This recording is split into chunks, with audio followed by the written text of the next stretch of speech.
Morning students, आप सभी का इस वीडियो में स्वागत है। आज हम मुद्रास्फीति यानी कि इन्फ्लेशन के बारे में बात करने वाले हैं। ये क्या है, इसका अर्थ क्या है और इसकी परिभाषा क्या है। अब सीधे शब्दों में अगर कोई पूछे कि मुद्रास्फीति क्या है, तो ये जवाब होता है कि देश में जब वस्तुओं और सेवाओं की कीमतें बढ़ती रहती है तो उस परिस्थिति को हम मुद्रास्फीति कहते हैं।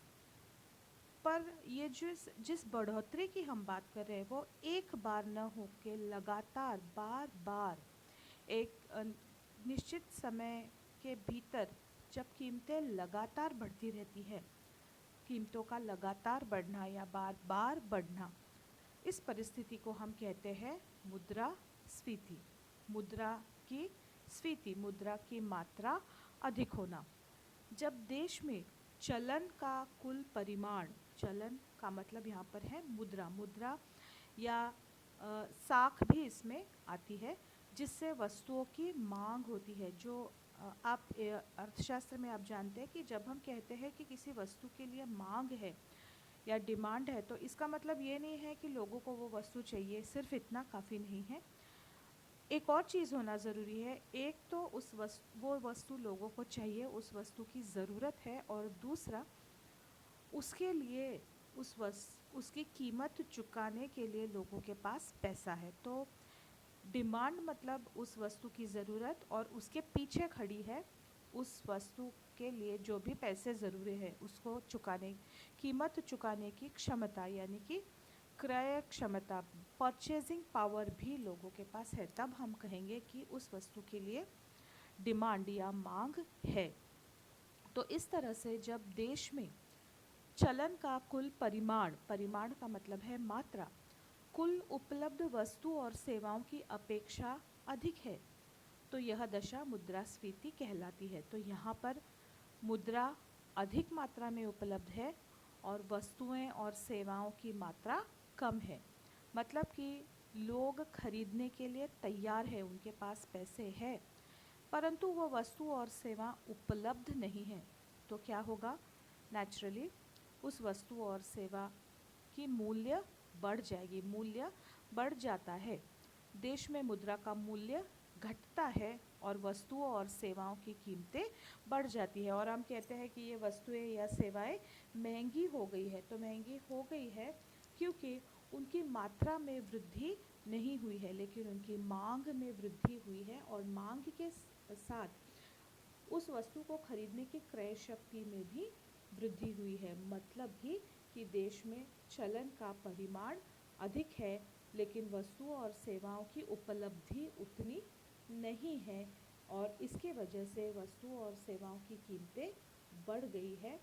और इधर जहाँ एक तरफ वस्तु और सेवाओं की कीमतें बढ़ गई है, वहाँ दूसरी तरफ मुद्रा का मूल्य भी घटता है। तो मुद्रा का मूल्य कैसे घटता है? हम सब जानते हैं कि मुद्रा ही तो मूल्य का मापक है। अगर किसी वस्तु का मूल्य कितना है तो हम उसकी प्राइस बता देते कि भाई ये 100 रुपये का है या ये 50 रुपये का है, तो वो है उस वस्तु का मूल्य। तो मुद्रा का मूल्य क्या है? उसकी क्रय शक्ति उसका मूल्य बताती है। यहाँ पर क्राउथर की परिभाषा है, लेकिन उसके पहले हम ये एक इक्वेशन देख लेते हैं। यहाँ पर आप देखिए, अगर एक डज़न एप्पल की कीमत 100 रुपये है, तो इसका मतलब कि 100 रुपये में एक डज़न एप्पल आप खरीद सकते हैं, या 100 rupees is equal to 1 dozen apple. अब यदि ये कीमत बढ़ करके 120 रुपये हो गई है, तो अगला इक्वेशन है 120 rupees is equal to 1 dozen apple. तो यहाँ पर आप देखिए, पहले वाले इक्वेशन के लेफ़्ट साइड और राइट साइड और दूसरे इक्वेशन के लेफ़्ट और राइट साइड को हम यदि कंपेयर करते हैं, तो लेफ़्ट साइड पर 100 रुपये की जगह हुआ है 120 रुपये, और राइट साइड पर दोनों ही एक डज़न एप्पल है। आप एक तराजू इमेजिन कीजिए, जहाँ एक तरफ 100 रुपये है और एक तरफ एक डज़न एप्पल है, दोनों बैलेंस है। और अब यही एक डज़न एप्पल को बैलेंस करने के लिए 120 रुपये लगते हैं।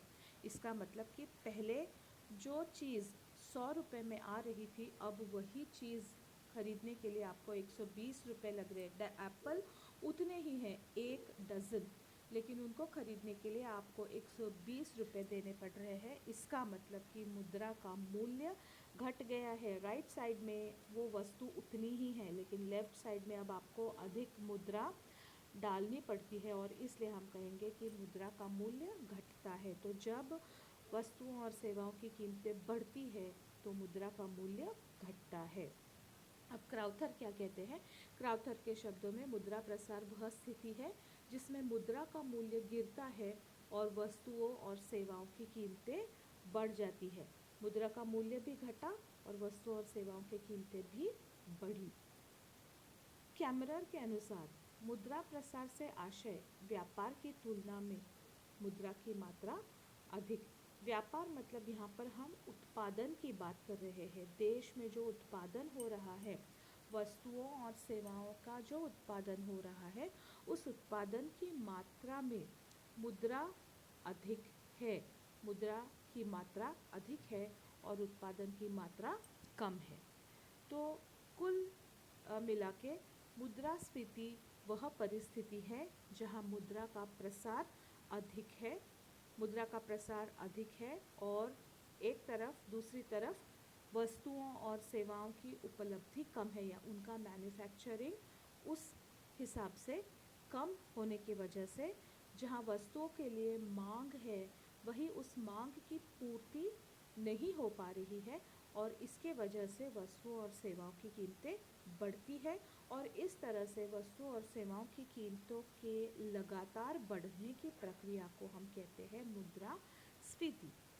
अब इसके कारण क्या है? ऐसा क्यों होता है कि जहाँ एक तरफ मुद्रा की मात्रा या परिमाण बढ़ रहा है और उत्पादन में वृद्धि नहीं आ रही है? तो इसके दो कारण हैं, मुख्यतः मांग में वृद्धि और पूर्ति में कमी। तो अब हम ये जो पहला कारण है, मांग में वृद्धि, इसको पढ़ेंगे। पर इसके लिए ये जो मुद्रास्फीति के कारण है, मांग में वृद्धि और पूर्ति की कमी, इसको हम अगले वीडियो में कवर करेंगे। अगर आपको किसी तरह के कोई प्रॉब्लम हो तो आप कॉलेज में आके मुझसे मिल सकते हैं।